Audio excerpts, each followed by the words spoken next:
ध्यान से सुनिएगा। जिस दिन आपकी एकादशी का व्रत हो उस दिन प्रयास करिएगा कि अपने हाथ से किसी भी वृक्ष की कोई पत्ती टूटे ना। अपने हाथ से किसी भी वृक्ष की, पौधे की, किसी भी वृक्ष की पत्ती अपने हाथ से ना टूटे।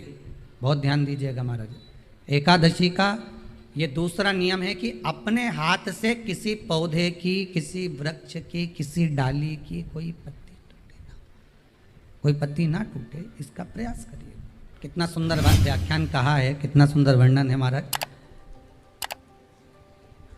कि मात्र एकादशी का व्रत कर लेने पर, मात्र एकादशी का व्रत कर लेने पर जो पूर्व में किया गया हमारा पाप कर्म है, हमने किसी जीव की हत्या करी है, हमने किसी को कष्ट प्रदान करा है, हमने किसी को अपशब्द कहा है, हमने किसी को ताने दिए, हमने किसी को आड़ा टेढ़ा कहा है, हमने किसी को गालियां दे दी है, मात्र एकादशी का व्रत ही कर लेने पर ये सारे जो दोष हैं वो समाप्त हो जाते हैं। जिसके घर में हर महीने की पूर्णिमा को खीर बनती हो, ध्यान दीजिएगा, बहुत सुंदर संवाद चल रहा है, बहुत ध्यान देने वाली बात है। प्रत्येक महीने की पूर्णिमा को जिसके घर में दूध की सामग्री बनती हो, दूध की सामग्री तैयार होती हो, खीर प्रसाद तैयार होता हो, उसके घर में कभी क्लेश नहीं हो सकता। चाहे सास बहू एक दूसरे के सामने वो कहे ना, वो सांप और नेवले की लड़ाई क्यों ना, फिर भी शांति हो जाती है। पर प्रत्येक महीने की पूर्णिमा होना चाहिए। ये नहीं कि तुमने एक महीने की पूर्णिमा पे बना लिया और दूसरे महीने की पूर्णिमा को गायब कर दिया। फिर कई सालों से कर रही हो, कई माताएं कर रही होंगी पूर्णिमा का व्रत, एक समय फलाहार करती हैं, एक समय भोजन करती हैं। भोजन में खीर का होना जरूरी होता है पूर्णिमा के व्रत में, दूध की सामग्री होना जरूरी होती है पूर्णिमा के व्रत में। 12 महीने की पूर्णिमा करो मना नहीं है, और पूर्णिमा उठाने का भी समय होता है। चैत्र के महीने की जो पूर्णिमा होती है, चैत्री पूर्णिमा पहली पूर्णिमा मानी जाती है, इसलिए चैत्री पूर्णिमा को सिद्ध पूर्णिमा कहते हैं, कार्य सिद्धात्री पूर्णिमा कहते हैं, सिद्ध करने वाले। मनोरथी पूर्णिमा कहते हैं, मनोरथी पूर्णिमा। इसलिए पूर्णिमा का व्रत कहां से उठाया जाता है? चैत्र के महीने की पूर्णिमा से पूर्णिमा का व्रत उठाया जाता है कि मैं महीने की पूर्णिमा करूंगी तो वो चैत्र पूर्णिमा से उसको उठा लिया जाता है। पर उसका एक नियम रहता है, आप फलाहार करें अपनी जगह पर है, पर एक समय भोजन कर रहे हैं वो अपनी जगह पर, भोजन के साथ में मीठे के साथ थोड़ा दूध की सामग्री होना जरूरी होती है। और क्यों करते हैं पूर्णिमा का व्रत, किस लिए किया जाता है, क्यों करा जाता है, उसका व्याख्यान वर्णन शिव महापुराण के अंतर्गत स्कंद पुराण में लिखा गया। स्कंद पुराण में वर्णन किया है श्री वेद व्यास जी महाराज ने। कहा ये पूर्णिमा का व्रत इसलिए किया जाता है कि व्यक्ति का जब मन गलत भ्रम में जाने लगता है, मन जब गलत जगह पर जाने लगता है, तो ये मन को गलत जगह पर ले जाने वाला कौन होता है? तो कहा ये चंद्र होता है। व्यक्ति की राशि के अंतर्गत, व्यक्ति की पत्रिका के अंतर्गत, व्यक्ति की ग्रह दशा के अंतर्गत जब चंद्र बेकार चलता है तो व्यक्ति अच्छा करते करते भी बेकार करने लग जाता है। चंद्र डोल रहा है। कई माताएं कहती हैं गुरुजी हमारे बेटे को आशीर्वाद दीजिए, बहुत गलत संगत में जा रहा है, मतलब समझ जाना कि चंद्र गड़बड़ जा रहा है। बेटी अगर गलत मार्ग पर जा रही है, बेटी अगर गलत संगत में जा रही है, किसी अन्य व्यक्ति को आकर्षित हो, चंद्र गड़बड़ हो रहा है, उसका चंद्र कहीं जा रहा है। कोई पुरुष, कोई लड़का कोई गलत मार्ग पर जा रहा है, चंद्र गड़बड़ हो रहा है।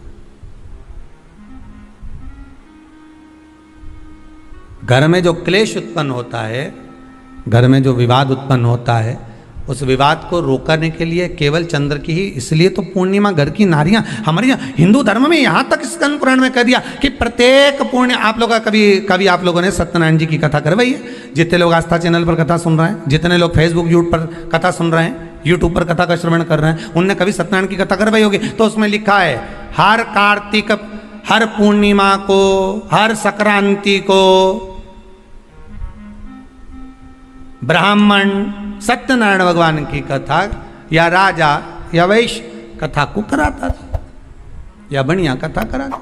सुनी कि नहीं सुनी ये बात? सत्यनारायण भगवान की कथा में लिखा है, स्कंद पुराण के अंतर्गत जो सत्यनारायण भगवान की कथा का स्मरण किया उसमें लिखा है, प्रत्येक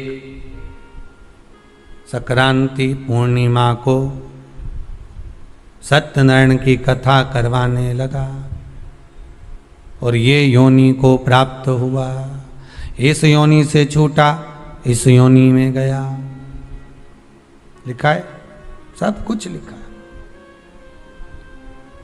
अब उत्ते से समझ जाओ कि पूर्णिमा को सत्यनारायण की कथा करने का बोला है, तो पूर्णिमा को सत्यनारायण की कथा का क्यों बोला? वैसे तो रोज कराओ सत्यनारायण जी की कथा, प्रतिदिन कराओ, मना नहीं है। आप क्या कोई विशेष फंक्शन है आप सत्यनारायण जी की कथा करवा, पर पूर्णिमा संक्रांति को और संक्रांति को पूर्णिमा को सत्यनारायण की कथा का स्मरण क्यों करवाया गया? क्योंकि पूर्णिमा के दिन अगर ये भगवान का व्रत रख लेगी, पूर्णिमा के दिन अगर ये खीर का प्रसाद बना लेगी, थोड़ा सा दूध की कोई सामग्री बना लेगी और भगवान को भोग लगा देगी, भले सत्यनारायण भगवान के भाव से बनाए, भले सत्यनारायण जी के निमित्तार्थ बना, पर अगर इसने सत्यनारायण भगवान के निमित्त से बना, पर पूर्णिमा के दिन अगर ये व्रत रखेगी, उपास रखेगी या कोई सामग्री बनाकर भगवान की पूजन कर लेगी, तो इसके घर में जो अशांति है वो शांति में बदल जाएगी। इसलिए कई घरों में आज भी सत्यनारायण भगवान की पूजन हर पूर्णिमा को करती है। माता किताब लेके बैठ जाती है, तुरंत उन्हें ऑफिस जाना, कहीं काम पे जाना, और तुरंत उसने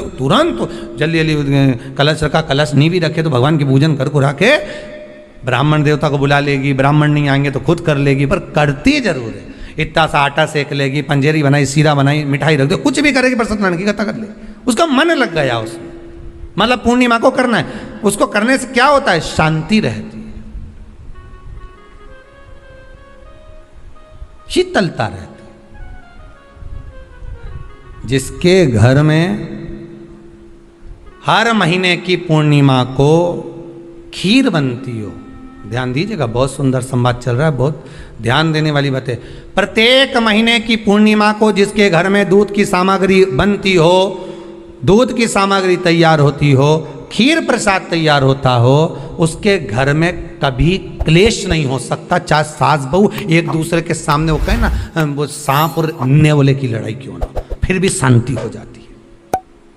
पर प्रत्येक महीने की पूर्णिमा होना चाहिए। ये नहीं कि तुमने एक महीने की पूर्णिमा पे बना लिया और दूसरे महीने की पूर्णिमा को गायब कर दिया। फिर किसी ने कह दिया आज चूरमा तो बन रहा है, दाल बाटी तो बन रही है चूरमे के साथ में, लड्डू बन रहे हैं, तो काय को खीर बना रही हो? तो तुमने अब वो खीर प्रसाद, तो भगवान थोड़ी ना कहेगा कि तू मेरे पास में आए तो मेरे चरण की रज लेकर जा। भगवान थोड़ी ना कहेगा कि मेरे पास में आकर तू ये लेकर जा। भगवान तो कहेगा मेरे पास में आया है, मांगना कुछ मत, बस मुझे जो स्नान कराया है मेरा चरणोदक लेकर जा, छीट दे पूरे घर में, संपदा भरना मेरा काम है। जहां मेरी चरण की रज पहुंच गई वहां संपदा स्वतः पहुंचती है, मैं वहां पहुंच जाता हूं, तो चरणों तक ले जा। पर लोग ले जाते हैं, पूजन करते, कलश भी उंडेलते, जल भी चढ़ाते, पर आते समय खाली लेकर आ जाते। भगवान को इतना बुरा लगता मेरे दरवाजे से खाली जाए, मुझे कितना बुरा लगेगा। जो आए वो भर कर जाए, भले 2 बूंद लेकर आओ, पर उसमें चरणों तक थोड़ा सा लेकर अवश्य आए। ने भी सुना होगा, घर की जो माताएं होती हैं, कभी भी घर का रसोई घर का बर्तन जिसमें सब्जी बनाई है, 50 लोग अगर जिमने आ रहे हैं और कह दिया आज का निमंत्रण है, 50 लोगों का पार्टी है, ये है वो है, सुहागिल है या ब्राह्मण भोज है, तो वो जो खीर का पात्र होगा, जो बर्तन होगा, जो सब्जी का पात्र होगा, माँ उसको खाली जल्दी नहीं करती है। भले उसमें सब्जी थोड़ी ना थोड़ी पड़ी रहने देगी, जब तक सब जिम कर नहीं चले जाएंगे तब तक उसमें पटक कर रखेगी। क्यों? क्योंकि उसमें उसकी बरकत है। उसी तरह जल चढ़ाने के बाद हम जब लेकर आते हैं पात्र के अंदर, ये उसमें उसकी बरकत है। गर्ग संहिता में दूसरी चीज कही, उसको भी समझ लीजिए। गर्ग संहिता में कहा गया, जब आप घर से जल लेकर जाते हो भरकर, तो ये सृष्टि की जितनी नदियां हैं, पृथ्वी पर जितनी नदियां विद्यमान हैं, जितने तालाब, जितने सरोवर, जितने कुंड, जितने विराजमान हैं, उन सारे तीर्थों का जल जब आप घर से लेकर निकलते हो तो वो तीर्थ का संपूर्ण जल आपके कलश में आ जाता है। और जब आप उस जल को शिव पर समर्पित कर देती हो और 2 बूंद चरणादक लेकर जब जाती हो, तो शिव महापुराण गर्ग संहिता पद्म पुराण कहती है वो जल साधारण नहीं रहता, वो गंगा जल बनकर तुम्हारे घर को पवित्र करने के लिए पहुंच जाता है। वो पवित्र गंगा जल बन